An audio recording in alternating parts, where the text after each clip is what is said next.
This lesson is going to be on properties of numbers. There's many different properties of numbers, but we're going to focus on a few that are properties of addition and multiplication. The first vocab word you're going to need to know is properties.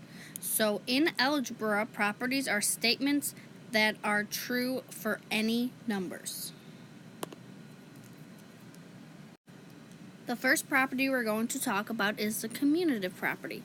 So with the commutative property, it states that the commutative property states that changing the order of the add-ins, so the add-ins are the numbers when you're adding, or the factors, so factors are the numbers when you're multiplying, does not affect its sum, so sum equals what it equals when you're adding, or product, what it equals when you're multiplying. So this one focuses on the order. Okay, that's the key word for this property, the order. So the example for addition is 1 plus 2 equals 3. If we change the numbers around and do 2 plus 1, that also equals 3. So again, they change the order. For multiplication, we have 4 times 2 equals 8, or you could change the order as 2 times 4 equals 8. So again, they're just switching the two numbers. Our next property is the associative property. So associative means group. So this property focuses on grouping. So it doesn't matter how you group or associate addition or multiplication, the answer will be the same. So when you're grouping, you usually see parentheses. So let's see some rules and examples. So when we're talking about addition, this first one grouped A and B together, and then they added C. So remember, with order of operations, you would have to do A plus B first, because parentheses come first. Or if you add A and group together B and C, again, they're going to equal the same. So it makes more sense when you put numbers in it. So let's look over here. They did 1 plus 2 plus 3. So we know we would have to do 1 plus 2 first. So 1 plus 2 equals 3 plus 3 equals 6. Does it equal the same thing? So let's see here. We have 1 plus 2 plus 3. So we need to do this grouping first. So 2 plus 3 is 5 plus 1 equals 6. So it works out because they both equal 6. Now when you're talking about multiplication, they group together A and B, and then you're going to multiply by C. Or you can group B and C together and multiply by A. So again, it makes more sense when you put numbers in it. So this one, they do 2 times 3 times 4. You would have to do 2 times 3 first, because you need to do parentheses, because that's what the order of operation is. So when we're talking about 2 times 3, that's going to equal 6, and then you times it by 4. That will give you 24.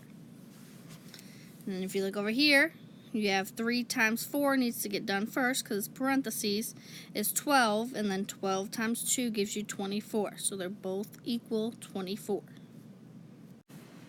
Our next property is the identity properties. So this one might be a little bit easy, because we've been adding and multiplying for a while now, ever since you're probably in 2nd and 3rd grade.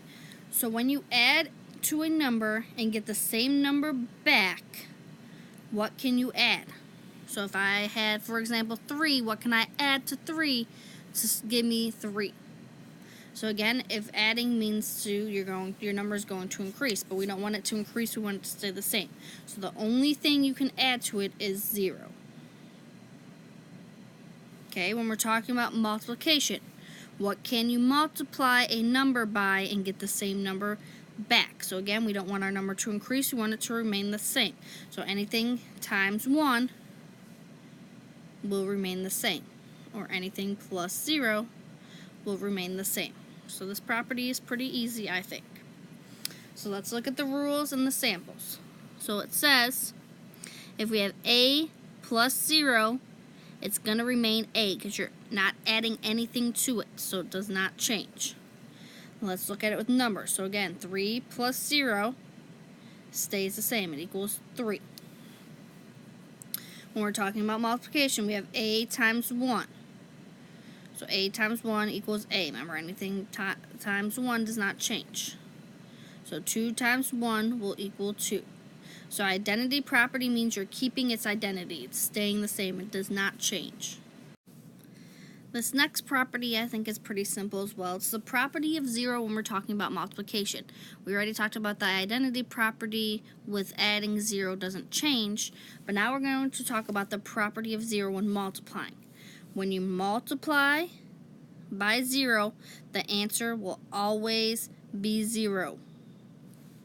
So there's a whole bunch of examples on this page. We have 0 times 0 equals 0, 40 times 0 equals 0, 0 times 1 equals 0. So anytime you're multiplying by 0, your answer is going to be 0.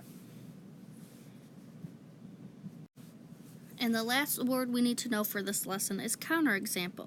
So counterexample definition, it says, is an example that shows a statement is not true. Make sure you box in not true, okay? Usually we provide examples to prove something is true. When you want to show that something is not true, you need to provide a counterexample. Can you prove it? So that will be all for this lesson. We'll talk about this more in class tomorrow.